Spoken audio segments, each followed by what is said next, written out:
You are now tuned in to the TRUENORTH.BET podcast with your host, Brandon Graham, and I'm pleased to be back.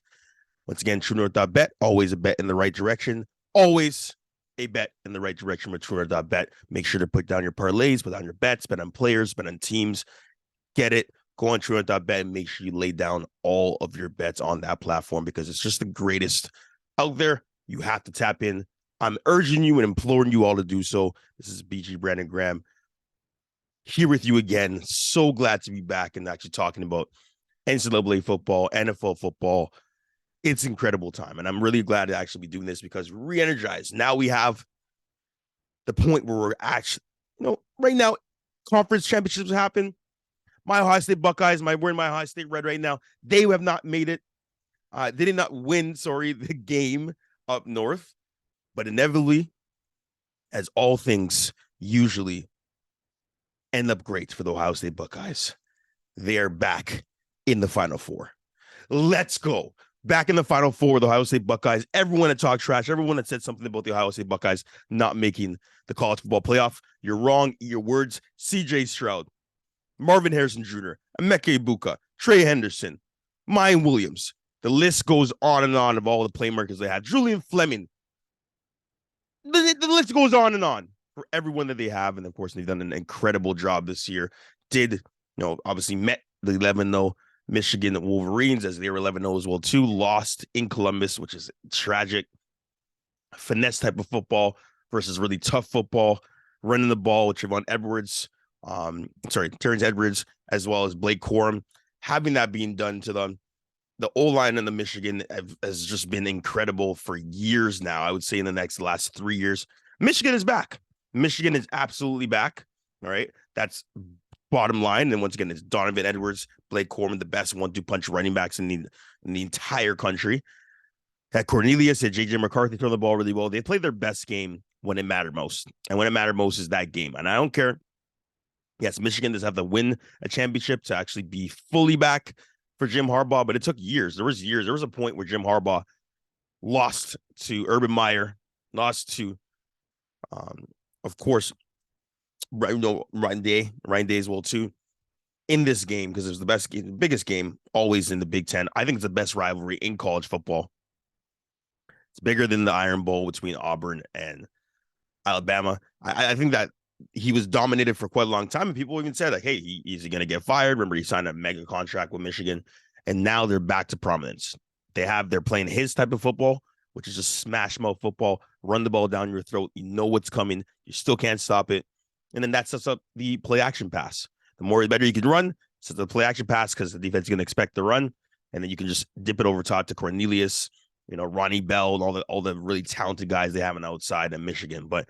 Once again, that was a really tragic day for me to watch my Ohio State Buckeyes get absolutely worked by the Michigan Wolverines in Columbus at the shoe. But it's okay because they're both in the college football playoff. It's great by the college football panel. They did a really good job of actually putting these teams together. TCU. So number 1 is going to be Georgia. Obviously, number 2 is Michigan. Number 3 is TCU. And of course, number 4 is the Ohio State Buckeyes. Alabama's left off. The panel has made it, the college football board has pretty much they made it very, very clear that they will not let two lost teams into the college football playoffs. You have to at least have one loss, and it has to be a loss that is big. It's got to be a loss that comes at the end of the season, most likely. So you saw TCU losing to Kansas State. Incredible game for the Big 12 championship. Max Duggan played his heart out, played everything on the line, and still didn't necessarily come down with anything, but at the same time in that game, but at the same time, it's perfectly fine because they're number 3 right now in all of college football. They deserved it. Max Duggan's played amazing. Coach Dykes has done a really good job with them. So that entire team has played well. They have a number of guys on that team that can play and are ballers. So it's going to be interesting to see exactly what happens, but they're going up against the number 2 Michigan Wolverines. And of course, the number 1 Georgia Bulldogs are going up against the Ohio State Buckeyes. It's going to be a dogfight. Every one of these games are going to be a dogfight, all right? Of course, I believe it's the Tostitos Fiesta Bowl, Ohio State and Georgia. And of course, Michigan in the Fiesta Bowl. Michigan TCU in the Fiesta Bowl. The Peach Bowl is Ohio State and Georgia. And usually when it's a Peach Bowl, it's in Georgia. So that's going to be major for the Georgia Bulldogs. Stetson Bennett, that team, in Mercedes-Benz Stadium in Atlanta, Georgia. So they're going to Georgia. That's going to be interesting to see how that shapes up. But the Buckeyes faithful, they always travel in packs, and that's going to be incredible as well, too. Whereas Glendale, Arizona is when Michigan and TCU are playing. So there's quite a lot going on. This is going to be incredible. I'm really excited to see how these teams kind of match up. It is unfortunate that Ohio State Buckeyes are number 4. Once again, not necessarily being too biased. I understand that Michigan was flat out better than the Ohio State Buckeyes. I think that the Ohio State more so kind of how I would play or how I would call offense and play is more of a finesse type of game where you're throwing the ball a lot because you have so many talented receivers, as I've already mentioned. Julian Fleming. Of course, you have Stover, who's your tight end. Again, you have so many players that are great. Jackson Smith-Njigba, who had probably the best game ever as a receiver in the Rose Bowl last year against Utah Utes, gets injured to start the year, hobbles into it, doesn't really play too much, and now he declares for the NFL draft for his third year. Deserves, right? He's like similar to a Jamar Chase, but Jamar Chase didn't play in his junior year, in his sophomore year. This sophomore, sophomore, junior, doesn't really matter. But once again, it's definitely a time where a lot of teams are up and a lot of players are choosing not even to play in the final game. If you're in the top 4, you got to play. Next year, obviously, that's an expanding in 2024. It's just like the World Cup in a sense. But the college football playoff is now going to go to an expanded version where it's going to be 12 teams in the playoffs. You're not going to have, it's going to be bowl-like in a sense, but you're going to have more games and leading up to the final, which is good because I personally am not a fan of watching college football or waiting for college football to come back during the Christmas, around the late December time, right? I'm late December, mid-December. I'm not really a big fan of that. I like to see, okay, you end the season pretty much on the first weekend of December. Let's take about 2 weeks off, prepare for your bowl, and then get into it, right? Imagine these teams, the college football playoff doesn't start until pretty much New Year's Day. So they have a month off to prepare for these games. Like, what happens within that time? You can over-prepare, have different things. You're going to go out there. I don't like the timing. And I know that the college and NCAA capitalize on this because they build up so much momentum, so much, promotion, media all throughout that time. And it's a big money get. Of course, the NCAA makes millions, billions of dollars pretty much on what they're doing through everything in college football because it's so big.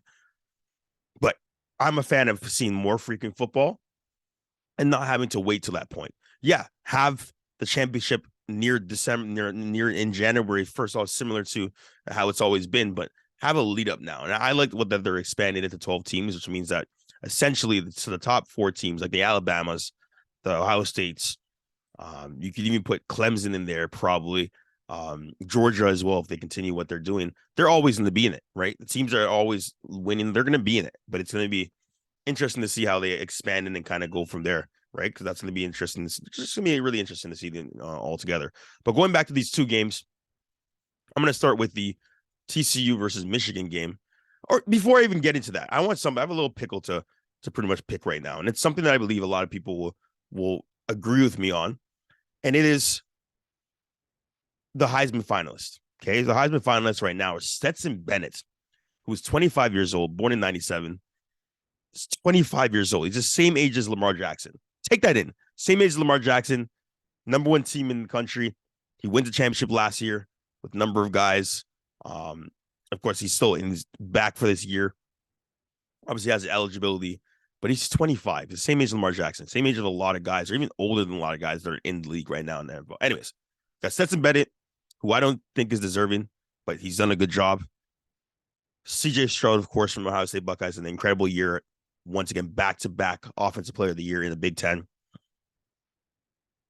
Caleb Williams out of USC, who's many are saying that he's a favorite to win. And then, of course, you have Max Duggan out of TCU, who had a rock-solid year. You can see him crying after losing to Kansas State. They put it all out there. Lost right on the 1-yard line. They tried to run the ball in, get stopped on the 1-yard line. Incredible game, though. He played his heart out.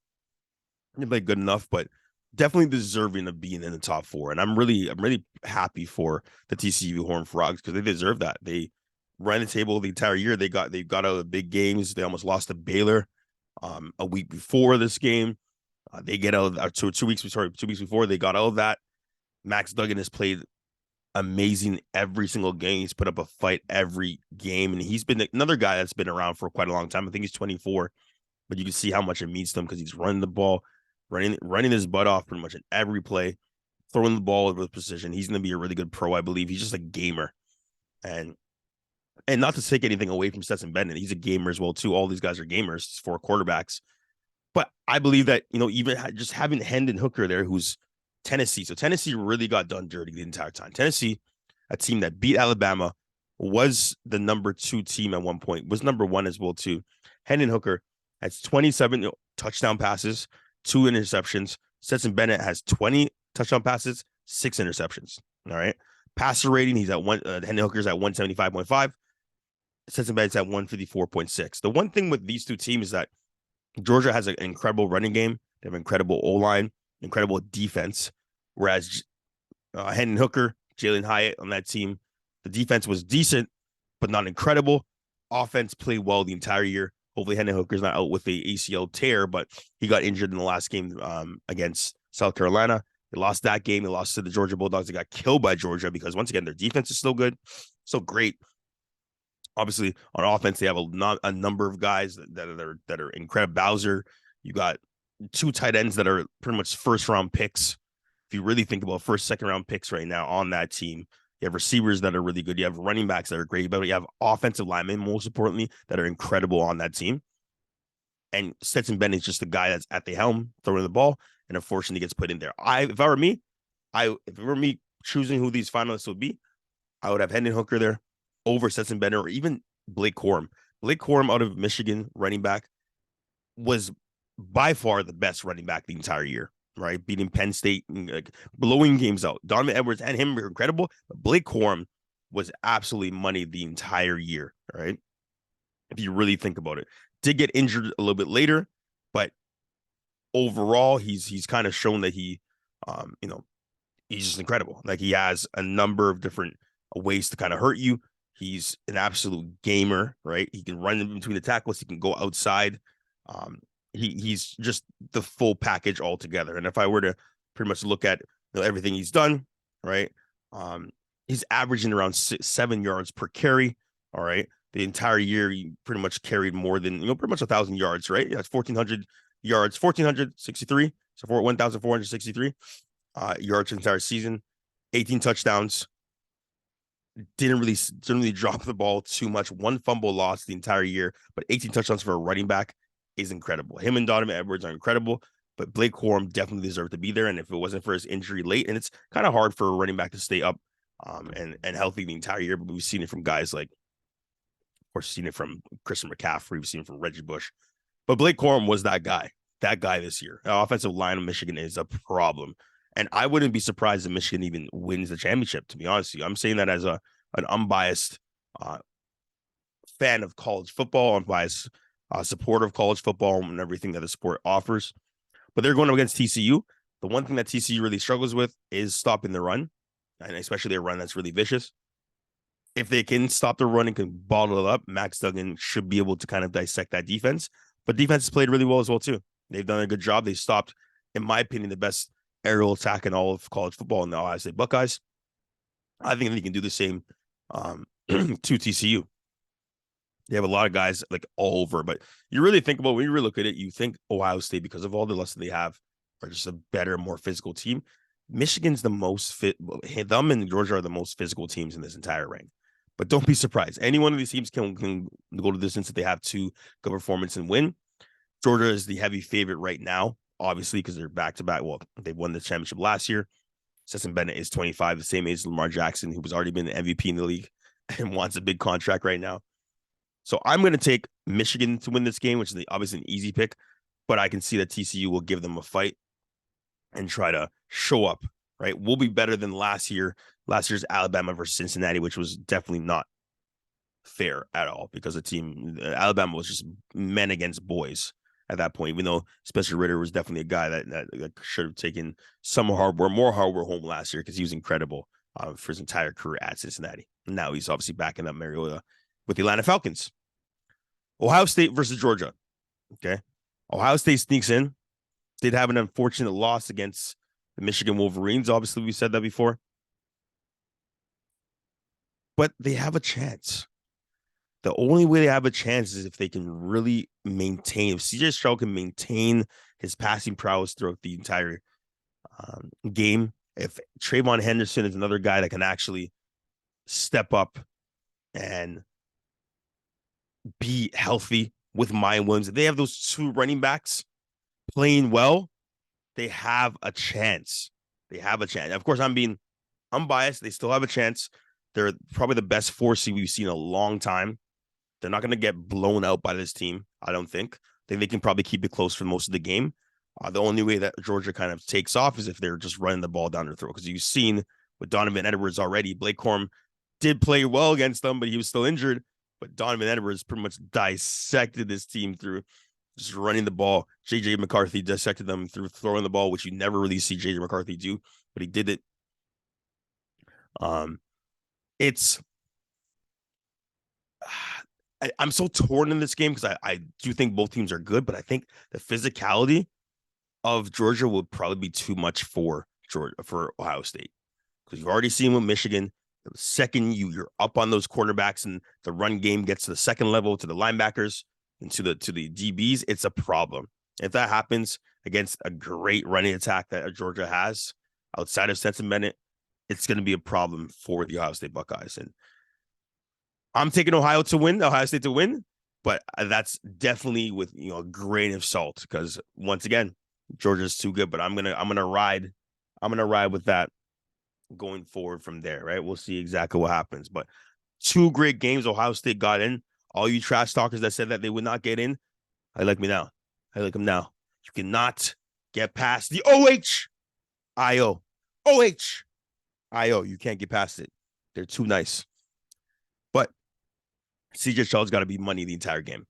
These receivers have got to create separation. Marvin Harrison Jr. is the best receiver in college football right now, bar none, because he's just incredible. He can get separation on anyone because he's strong. He's elusive. He's just incredible. He's going to go to the league very soon. He'd probably take the year off next year, just like Jackson Smith-Njigba. The Ohio State Buckeyes football program is a factory for receivers. If you're a top 5 receiver or simply one of the top recruits as receivers, you're going to Ohio State, you're going to get the ball, you're going to show out, and you're going to go to the league, and you're going to do great things. Why is Chris Olave doing so good right now? All right. Of course, comes from the program. Garrett Wilson's another guy doing really good in the program. Michael Thomas. There's so many guys you can go down and say from Ohio State. Terry McLaurin. There's too many guys. It's a factory for receivers. It used to be for LSU with Jefferson, Jamar Chase. That's 1 year. Ohio State is consistently Brian Hartline and that receiver team. Ryan Day, they recruit the best receivers to come to. For some reason, they get them to go to Columbus, Ohio, play in that system, and they become ballers. So let's hope that those ballers can actually show out against Georgia fairly soon. Oh, wow. Definitely into it. Alabama. Nick Saban's going up around there. And I'm something to say as well against another new coach in the Pac-12. We'll get into that very soon. But Nick Saban and his pretty much 2-loss Alabama Crimson Tide did not make the top 4. He was pleading that they should. Get out of here, Saban. You've done this year after year. You can take a year off. Okay. You lost to LSU in LSU. You lost to Georgia. You lost to Tennessee. You can't do anything more. You don't deserve to be there. Your team's not the best. Your team's not the best this year. Yes. Bryce Young is great. Former Heisman last year. In his second year, he's going to go off to the league and hopefully be decent. I still think he needs to get a little bit stronger, because I think he'll get absolutely pretty much worked in the NFL right now with his frame. But we said that about Kyler Murray, and Kyler Murray is still able to put up some points, but he's not as fast as Kyler Murray, because that's Kyler Murray's speed is what separates him, obviously. Alabama did not deserve to be in this top 4, and I knew that from the start. As soon as they lost to LSU in Death Valley, I knew they would not get a chance. There's no chance they were going to actually progress at all. Right? It was just written. It was written. Everyone knew it. There's no way that you can lose to LSU, which wasn't even the top 4 team. essentially you would have to lose to a really good team or in the championship of your conference to be able to make it into the top four. And everyone that knows football knows exactly what I'm talking about. Nick Saban's going up there pleading for his team. I guess he's got to do that to kind of be the guy, show everyone, hey, I'm going to go up here and speak for my team. But it's loser talk, man. Like just take your Rose Bowl, go up against whatever. They're not even in the Rose Bowl. Utah Utes are in the Rose Bowl because they beat USC. Alabama's playing against Kansas State in the Sugar Bowl, which is, Kansas State's number 9 against Alabama. That's going to be, I think that's a fair game. I think I would never ever say that in the past, but that's a fair game because Kansas State beat CSU. They got Deuce Vaughn. They've got some guys. Knowles is a great receiver. Their quarterback, Thompson. Thompson's really, their quarterback is great as well too. Overall, they just have a lot of guys that can actually. Sorry, Howard. That wasn't Howard. He really good players. I think they have good players. They have a new coach that's there, kind of amalgamated everything in that system. They play really well. And of course, USC's in the Cotton Bowl against Tulane. My goodness. Wow. How does that happen? And Penn State versus Utah in the Rose Bowl. Utah is a really good team. They're number 8. The number 5 team is Alabama, right? Number 6. All right. Deservingly so for number 6. Right after is Tennessee. Yeah, Tennessee's played well against Clemson, who's number 7. That is wild. So all these teams, it's so hard with just in general being able to make the top 4. Like you have to be consistently great, and you have to be in a team or in a league or conference where you know you can actually get those games. That's why it's so hard, and I don't think we'll ever see Notre Dame in the top 4 unless they really run the table every single year because they're not even in the conference. Oh, they're on the ACC, but like still, it's not the same. So that's exactly where it is. And of course, you have South Carolina going up against ND. Spencer Rattler has made himself into a prospect after struggling for years. This is QB1, one of the best receivers, quarterbacks coming out of high school. Now becoming, last 2 games, beating Tennessee. All right. Having a game against Clemson and beating them. He's become a guy that teams in the NFL are looking at now. And it's perfect time. And once again, you have 2 good games against good teams in NCAA as a quarterback. Your name is right up there. If people are talking about you, literally these teams are going to start looking at you as well too, because you're being noticed by a public. And the pros, it's about, yes, effectiveness and how well you are playing the game. But at the same time, it's about, how many people do like you and your character, so on and so forth, right? So we'll see what happens with Spencer Rattler very soon. There's some other big news in college football, and I know I'm making this mostly college football centric because there's a lot of we have to talk about. But Deion Sanders has left the SWAC conference, which is the historically black university, to go to the Colorado Buffalo program.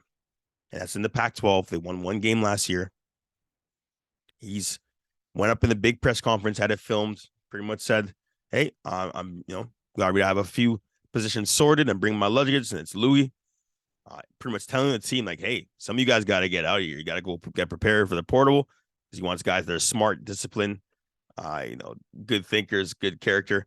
Everyone at this point has seen that opening statement that he had with his team, right? And of course, some other videos with his position players. But the big news that has come out the past few days is that they've had over 200 recruits in the transfer portal reach out to Colorado because of Deion Sanders. And not to say he went undefeated in the SWAC with his son being the quarterback, his other son being the safety, and playing really well. And they have the number 1 recruit last year out of high school, Travis Hunter, on the team. But it's interesting. With the transfer portal now, you can literally go from one team 1 year and transfer out to another team in the same year in play.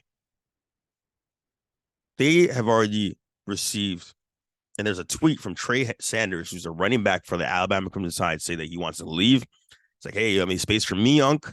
Deion Sanders, if you really talk about culture and a guy that every player knows of some sort because of who he is, Coach Prime he's the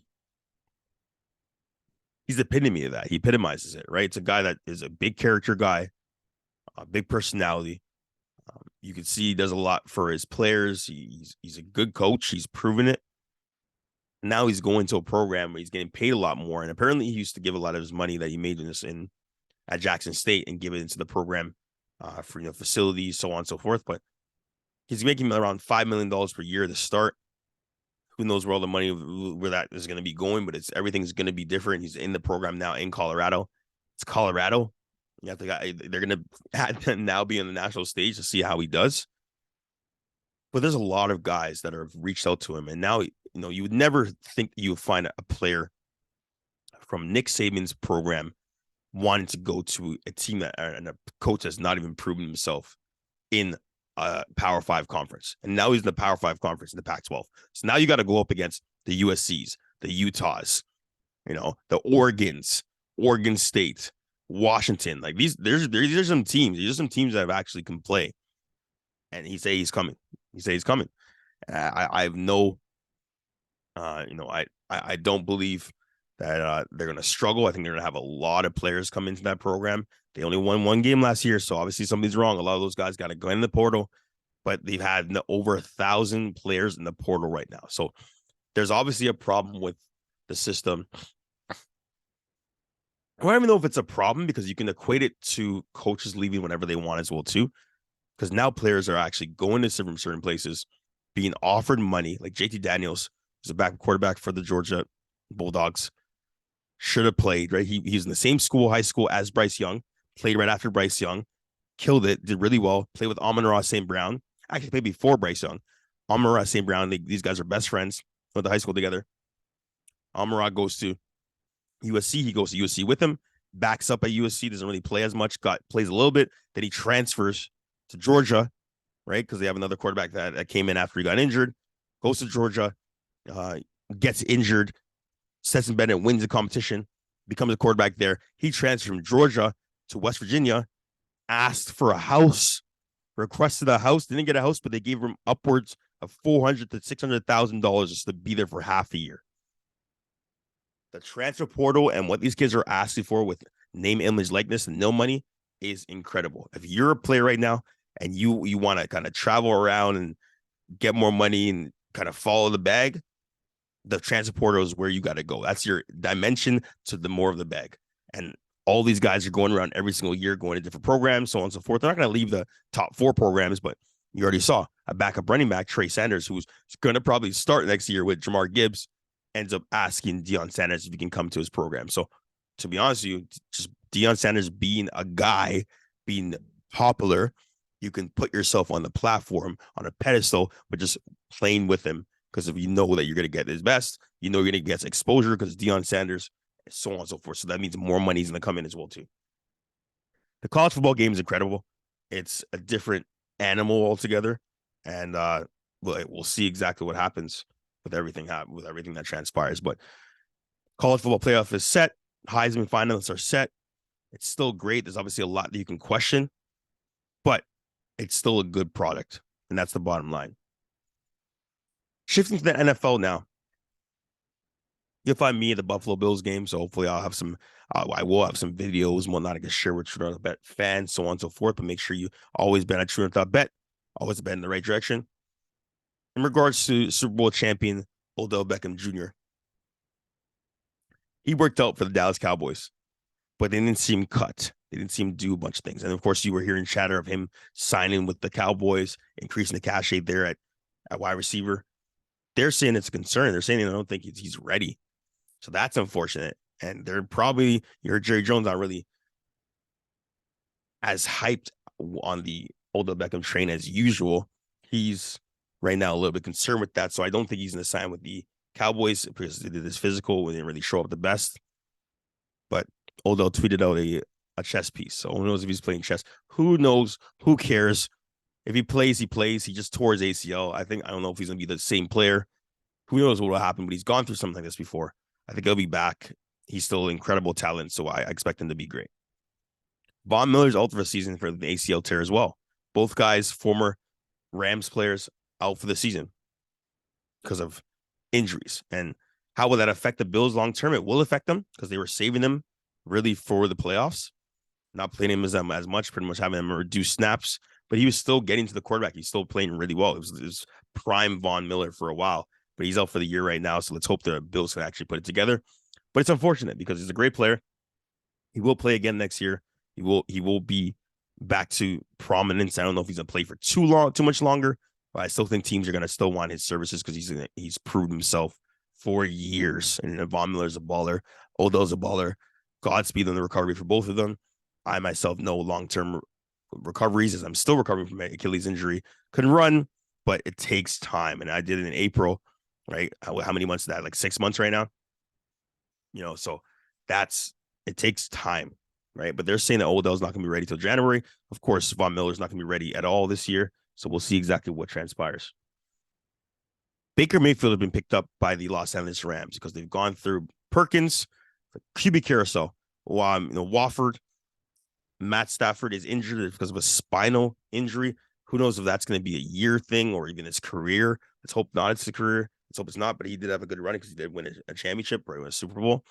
But Baker Mayfield got benched in Carolina, demanded his release, got his release, and now he's within the McVay system. And they're trying to see now, are we going to play him for Thursday? Are we going to play him for his next game or not? Don't know how it's going to be. I don't think he's going to elevate that team at all. Is he a long-term option or a long-term solution?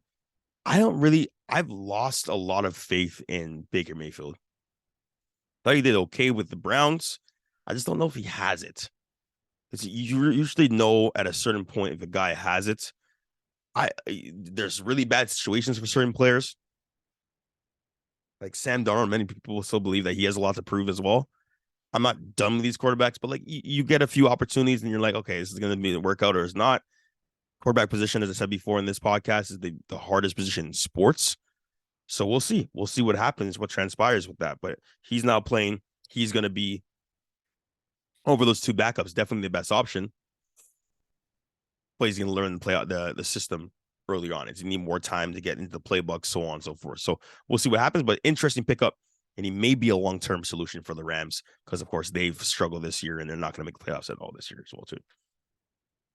Talking about another, so speaking of another team that's not going to make the playoffs, the Denver Broncos are a team that I believe is a surprise of the year. Okay, Russell Wilson getting signed there for over $250 million. They have to owe him a lot of money next year as well, too. He's been a shell of himself. And it probably has been like this for a few years, but you can see this year more than most is that his mobility is gone. The exciting Russell Wilson is not necessarily there. He can't get the ball. He's not getting the ball to his guys downfield. All he's doing is throwing the ball deep. There's no complementary routes in Nathaniel Hackett's system. It's really a mess. Really and truly a mess. It's not creative at all. They're running a really basic playbook. Nathaniel Hackett's probably gone after this year as well, too, because he's just not a great coach from what he's showing. It's not great. Feel for guys like Jerry Jeudy, KJ Hamler, Cortland Sutton that actually play and really want to do well, especially the defense. Defense, they've really tried to show out. But you know what? A lot of guys have moved. It's a different team now. Let's see what happens. I don't think Russell's going to get it back. They can't score. Literally, Jamal Williams on the Detroit Lions, 17, I believe it's 17 touchdowns. 13, Jamal Williams touchdowns is the exact same as the entire Denver Broncos offense. Just think about that again. Jamal Williams touchdowns is the exact same amount that Russell Wilson has thrown this year, or even more. That's incredible, right? Total touchdowns this season, just to clarify. Jamal Williams has 14. I said 17. That was wrong with that. Denver Broncos have 14 touchdowns the entire year. They don't even have more than 2 touchdowns. 7-7. They have 14 touchdowns for the entire season. So something's got to give. Someone's got to go. Changes have to be made. It's an absolute mess in Denver. Everything that needs to be blown up there. Absolutely. So we'll see what happens with that. Brock Purdy, and that's another thing too. Jimmy Garropolo broke his ankle. They said it doesn't need surgery. Pretty much for his ankle surgery in general. They said he doesn't need surgery. He can recover and hopefully be back for the playoffs. Then today, Kyle Shanahan came out and said we're not real optimistic of him actually coming back for the playoffs. They didn't sign a quarterback like a Baker Mayfield. They're giving it to Brock Purdy out of Iowa State, who's actually been a proven player in college football, played really well on a good team for quite a long time. He has a nickname right now that I'm not going to say on air right now, but it goes BCB. Brock is the last letter in that entire acronym. You can kind of figure out yourself. BCB. Kittle's calling that. He had a good game against the Miami Dolphins. He played well, did what he needed to do, got the ball out there, and now they're riding him for the rest of the year. So you're taking in pretty much a rookie quarterback. He was Mr. Relevant, last pick in the draft, and now you're going to ride him out for the year. Pause. So we'll see what happens with that. They have a great team, and I would say even the 49ers are a team that are contenders because they have a Deebo Samuel, Christian McCaffrey, George Kittle, Juszczyk. Of course, they have Eli Mitchell, right? You have a great O-line, right? You have probably the best O-line in the entire league in Trent Williams, right? You have Brandon Ayuk. You have a great defense, Fred Warner, Bosa. You have so many guys in that defense that play a really, really great role. And to be honest, against the Miami Dolphins, they had the best game for a defense the entire year, having like a fumble recovery, an interception, a pick six. They've done it all. You have a team, and it's all about putting it together if you have a quarterback. Now, Trey Lance is out for the season. Most likely, Jimmy is out for the season. I don't think he'll come back in the playoffs and be ready to go. He might, because they have all the resources now, but you have to ride the rookie and see exactly what happens there. It's going to be tough, but you do what you got to do. You lost two of your top two quarterbacks. That never happens. Quarterbacks that had a QB controversy at the start of the year. Jimmy thought he was going to be traded somewhere else. Doesn't get traded. Trey Lance gets injured in the first game. They wanted to kind of, start with Trey Lance to kind of start there. Imagine that, a team that was already a contender starting with a rookie quarterback, sophomore quarterback, thinking that he's ready. He wasn't ready. You need years to be ready as the quarterback position. It takes a long time, and we'll see exactly what transpires there. But there's so many different storylines that we can get into with this NFL season. I'm really glad that we went down and spoke a lot about college football. This is the TRUENORTH.BET NFL NCAA podcast. This is your host, Brandon Graham. So happy to be back here. Make sure to follow us on Spotify. Make sure to follow us on all platforms. We do a great job. YouTube, it doesn't matter. Make sure you listen up. Make sure you go on TRUENORTH.BET. Lay down your parlays. Lay down your bets, because it's always a bet in the right direction. You already know what it is. Let's get it. I'm out. Have a great day. Enjoy football. If you disagree with me or anything, let me know. I don't care. I will let you know why you're wrong. Let's get it. Take care. The TRUENORTH.BET podcast. BG Brandon Graham out.